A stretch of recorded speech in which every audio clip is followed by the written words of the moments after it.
Episode 1 ये दिखाते हुए खत्म होता है कि नेपाल कंट्रोल रूम में दोबारा कॉल करती है कि वो लाश नहीं है, वो अभी जिंदा है। वहीं एपिसोड 2 की स्टार्टिंग में 2023 का वक्त दिखाया जाता है जब हसन अपनी यूनिट के साथ उस लड़के के घर रेड मारने जाती है जो कि उसे सीसीटीवी फुटेज में गन वाले लड़के के साथ दिखा था। उस लड़के का नाम इलाइस होता है, उम्र 15 साल। यह आत्महत्या करने वाले लड़के शायद का दोस्त है। हसन अपने सीनियर ऑफिसर को बताती है जरूर खून इलाइस ने किया है और इल्जाम शायद पर डालने के लिए उसे गन दी। शायद मुझे सिर्फ इस लड़के का नाम बताना चाहता था पर बता नहीं पा रहा था। इलाइस के डाटा से पता चला कि उसे एक एक्स पुलिस वाले ने गोद लिया था। जिधर ये लोग उसी एक्स पुलिस मैन के घर रेड मारने जाते हैं। घर पहुंचकर इन्हें इलाइस तो नहीं मिलता पर इलाइस के कमरे से हसन को अपनी और अपने पिता व बेटे की कई तस्वीरें मिलती हैं, जिसे देखकर वो चौंक जाती है और एक्स पुलिस मैन व उसकी पत्नी से पूछती है तस्वीरों के बारे में और इलाइस इस समय कहाँ है। जिधर दोनों पति पत्नी कहते हैं हम इस बारे में कुछ नहीं जानते हैं पर इलाइस ये खून नहीं कर सकता और उसे ढूंढने में हम आपकी पूरी मदद करेंगे। इतने में सीन शिफ्ट होता है 2053 में। नेपाल थकी हुई अपने घर पहुँचती है पर तभी उसकी पड़ोसन अपनी बिल्ली और वोडका की एक बोतल ले आती है। जिधर नेपाल उसे जाने के लिए कहने ही वाली होती है पर वो जल्दी से घर के अंदर आ जाती है और नेपाल को बताती है कि तुम्हारी टॉप पर तो खून लगा है। ये खून का दाग तब लगा था जब नेपाल लॉन्ग हार्वेस्ट लेन में लाश को करीब से देख रही थी पर उसमें जान बाकी थी और वो जोरों से खांसा था। नेपाल तुरंत जाकर अपनी टॉप उतारती है। तब हम देखते हैं कि नेपाल के स्पिन में स्पिन मशीन लगी है। टॉप बदल कर वो पड़ोसन के साथ बैठती है। पड़ोसन उसे उस खूनी वाले केस के बारे में पूछने लगती है। इस पर नेपाल उसे बताती है कि ये गोपनीय है, मुझे बताने की इजाजत नहीं। पर पड़ोसन थोड़ा जोर डालती है। फिर वो पड़ोसन पूछती है क्या तुम्हें डेड बॉडी मिली। पैक पीते हुए नेपाल उसे इतना बताती है शायद मैंने उसे बचा लिया। आगे दोनों टीवी में 30 साल पहले हुए कई धमाकों की चपेट में आए लोगों की याद का कोई प्रोग्राम देख रही होती है। पड़ोसन नेपाल से पूछती है क्या तुमने भी 30 साल पहले इन हादसों में किसी को खोया था। नेपाल कहती है हाँ, अपने पिता को 30 साल पहले यानी 2023 में कई धमाके हुए थे और उनके मरने के बाद माँ भी मर गई। इधर से सीन शिफ्ट होता है 1890 में। हीलिंग हेड उस फोटो को लेंस में देख रहा होता है जिसमें कि एक अनजान व्यक्ति की छवि थी। तभी उसे चीफ इंस्पेक्टर अपने कैबिन में बुलाकर पूछते हैं कि तुमने उस लाश की पहचान करने के सभी जरिए इस्तेमाल कर लिए। जिधर हीलिंग हेड इस सवाल पर कमिश्नर की तरफ देखता है और चीफ इंस्पेक्टर से कह देता है हाँ, मैंने सभी तरीके इस्तेमाल कर लिए पर कुछ पता नहीं चला। बाहर निकलकर कमिश्नर हीलिंग हेड से कहता है तुमने बिल्कुल ठीक कहा, इस बात पर शोर मचाने का कोई फायदा भी नहीं है। आगे हीलिंग हेड पुलिस स्टेशन से अपने घर पहुंचता है। वहां उसकी बेटी और पत्नी होती है। जिधर हीलिंग की वाइफ उससे पूछती है ये लाश वाला केस इतनी जल्दी रद्द हो गया क्या। वो कहता है हाँ ठीक ही तो है। और फिर हीलिंग हेड उस अनजान व्यक्ति वाली फोटो को आग की तरफ ले जाता है। नेक्स्ट सीन 1941 का होता है जिधर डिटेक्टिव चार्ली एक अंधेरे कमरे में सिगार जलाता है कि इतने में एक आदमी कमरे की लाइट जलाता है और चार्ली को देखकर चौंकता है। ये आदमी एक छोटी बच्ची का बलात्कारी था जो अभी कुछ समय पहले ही जेल से छूट कर आया था। चार्ली उसकी तरफ एक गाड़ी का गियर हैंडल का नॉब फेंकता है। वो व्यक्ति उसे कैच कर लेता है और पूछता है ये क्या है। चार्ली कहता है ये गियर का नॉब है और उसके सर पर गोली मार देता है। गियर नॉब ले जाकर पुलिस डिपार्टमेंट में खड़ी उस कार जिसमें उसने लाश डिग्गी में रखी थी, उस कार के गियर नॉब खोलकर इस नॉब को लगा देता है। इसके बाद उस अनजान महिला का फोन चार्ली के पास आता है। चार्ली उसे बताता है गाड़ी में पुलिस को किसी और व्यक्ति के उंगलियों के निशान मिलेंगे और फाइलों को तो मैं दबा ही दूंगा, ये केस यहीं पर खत्म हो जाएगा। जिधर चार्ली महिला से कहता है तुम्हारी आवाज इतनी अच्छी है तो तुम्हारा चेहरा कैसा होगा, तो क्यों ना हम मिलते हैं। महिला फिर उससे कहती है साजन तुम खास हो। इधर 2023 में हसन अपने सहकर्मियों को एक मोटर होम का नंबर देती है और इस मोटर होम का पता लगाने को कहती है। एक पुलिस सहकर्मी हसन से पूछता है क्या तुम्हें इलाइस का वीडियो मिला। हसन हाँ में जवाब देती है। फिर वीडियो में वो रोज आने वाले अपने सपने के बारे में बता रहा होता है जिसमें वो एक छोटे बच्चे को सर पर गोली मार रहा है और वो इसके लिए मजबूर है। वो उस बच्चे को मारते हुए बताना चाहता है कि वो बहुत खास है। इधर हसन अपने ऑफिसर से कहती है कि हमें इलाइस के माँ बाप से अलग अलग पूछताछ करनी चाहिए। इलाइस का पिता तो नहीं बताएगा पर माँ कुछ बता सकती है। दोनों को पुलिस स्टेशन में अलग अलग रूम में बिठाकर पूछताछ शुरू होती है। वहीं 2053 में नेपाल वुड अपने ऑफिसर से उस केस के बारे में पूछती है कि वो आदमी कौन है, आखिर क्यों मुझसे इस केस के बारे में कुछ नहीं पूछा जा रहा। ऑफिसर नेपाल को समझाती है वो केस तुम्हारे पद के हिसाब से काफी ऊपर है, उस केस को दूसरे ऑफिसर सुलझा रहे हैं, तुम्हें जो काम दिया जाए तुम उस पर ध्यान दो। उस रात नेपाल शहर के कुछ ऐसे हिस्से में जाती है जो कुछ पिछड़ा इलाका था। वहाँ एक बैनर बैनर था जिस पर 14 जुलाई 2023 के दिन मारे गए लोगों की याद में लगाया था। नेपल वहाँ अपने कजन भाई से मिलती है और उसे अपने टॉप का वो टुकड़ा देती है जिस पर उसने वस्त्र आदमी का खून लगा था। उसका भाई उस कपड़े को डीएनए का मिलन करने वाली मशीन पर रखता है और कहता है देखते हैं पकड़े जाने तक इस आदमी के बारे में कितना जान पाते हैं। नेपल अपने कजन भाई से सिर्फ नाम पता करने के लिए कहती है। नेपल का भाई उसे बताता है आजकल केस में रेयर नहीं लिखा होता तो इसने कुछ जरूर बड़ा करा होगा। इधर 1890 में पत्रकार हिलिंगहेड के घर वो फोटो को लेने पहुंच जाता है जिसमें एक अनजान व्यक्ति की छवि थी। पत्रकार कहता है वैसे भी तुम उस खूनी का कुछ नहीं करने वाले, वो आजाद घूम रहा है, इसलिए उस तस्वीर को तुम मुझे लौटा दो। किसी को पता नहीं चलेगा कि वो तस्वीर मुझसे ली थी और मुझे लौटा दी। पत्रकार हिलिंग को थोड़ी हिम्मत दिखाने के लिए कहता है।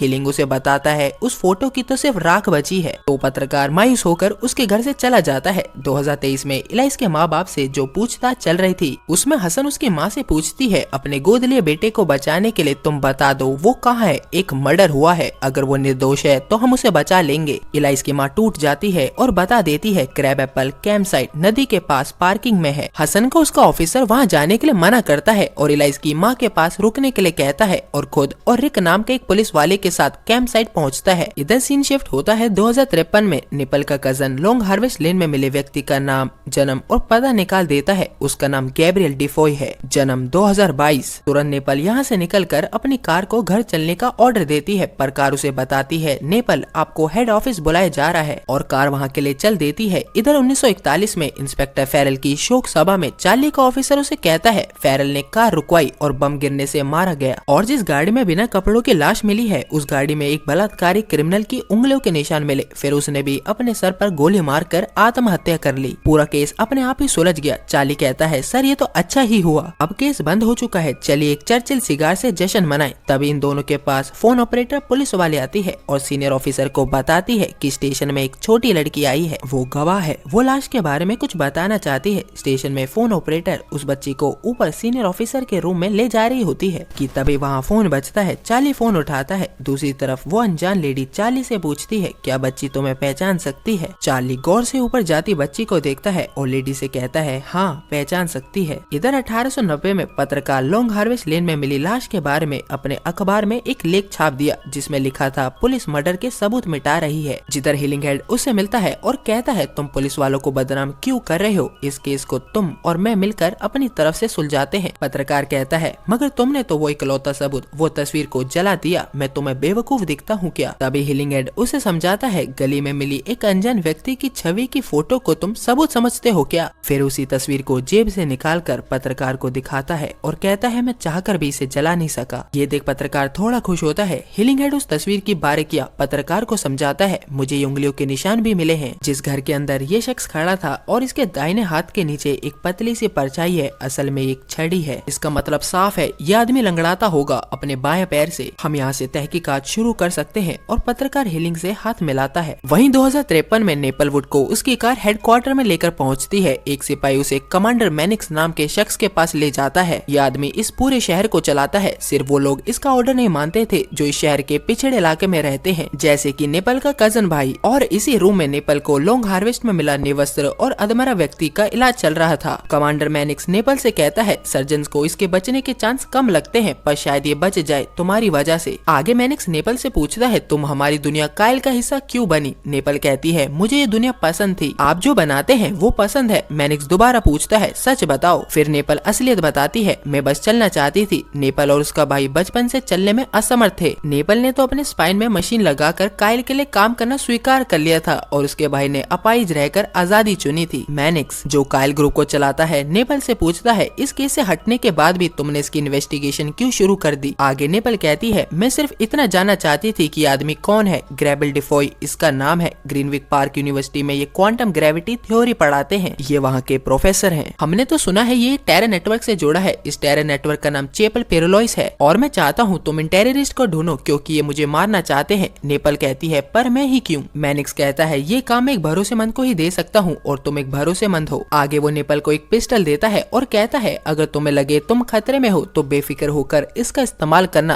तुम्हारा मुझ पे ये एहसान रहेगा। वो पिस्टल लेकर नेपल जाने लगती है कि मैनिक्स उसे कहता है डिटेक्टिव तुम बहुत खास हो। यहाँ 2023 में हसन इलाइस की माँ के पास पुलिस स्टेशन में बैठी होती है इन्वेस्टिगेशन रूम में, जिधर उसका सीनियर ऑफिसर और एक और सहकर्मी इलाइस की माँ की बताई जगह पर जाते हैं जहाँ वो होम वैन खड़ी होती है। दोनों पुलिस वाले अपनी गन निकालकर वैन के अंदर जाते हैं। वैन में इलाइस नहीं होता। तभी वैन में एक आदमी घुसता है। सीनियर ऑफिसर पूछता है तुम कौन हो? वो आदमी कहता है मैं यहाँ का मैनेजर हूँ। सीनियर उसे बाहर ले जाता है। इधर पुलिस स्टेशन में इलाइस की माँ हसन से कहती है मुझे और मेरे पति को उन्होंने कहा था कि तुम हमारे पास जरूर आओगी। हसन कहती है किसने कहा था? पर वो हसन की बात ना सुनकर अपनी बात कहती रहती है कि मैं तुम्हारी शुक्रगुजार हूँ जो तुम मेरे बेटे इलाइस के लिए करने वाली हो, और मुझे तुम्हारे बेटे के लिए अफसोस है क्योंकि वो कुर्बान हो जाएगा। जाकर अपने बेटे को बता देना कि वो भी खास है। जिधर ये औरत अपने ही दांतों से अपनी ही जीभ काट कर टेबल पर थूक देती है। हसन अपने सीनियर को फोन करके बताती है कि ये औरत पागल हो गई है। हसन आगे कहती है कि तुम दोनों वैन में तो नहीं हो। सीनियर कहता है मैं तो नहीं, पर रिक वैन में ही है। हसन कहती है कि ये एक चाल है और हसन रिक को फोन करती है। घंटी बजते ही वो फोन उठाता है। हसन उसे वैन से बाहर निकलने के लिए कहती है। वो कुछ कर पाता कि धमाके में रिक वैन के साथ उड़ जाता है। इधर 2053 में नेपल ग्रीनविक पार्क यूनिवर्सिटी में पहुंचती है। वहाँ उससे प्रोफेसर ग्रेबियल, वही लॉन्ग हार्वेस्ट लेन वाला जो कि 1890, 1941, 2023 में मुर्दा और 2053 में मरने की हालत में मिला था, वो व्यक्ति तो बिल्कुल सही सलामत मिलता है। नेपल उसे देखते ही उस पर गन तान देती है और पूछती है क्या तुम्हारा कोई जुड़वा भाई भी है? गैब्रियल कहता है मेरा कोई जुड़वा नहीं है। नेपल कहती है मैं एक हत्या की कोशिश के लिए तुम्हें गिरफ्तार कर रही हूँ।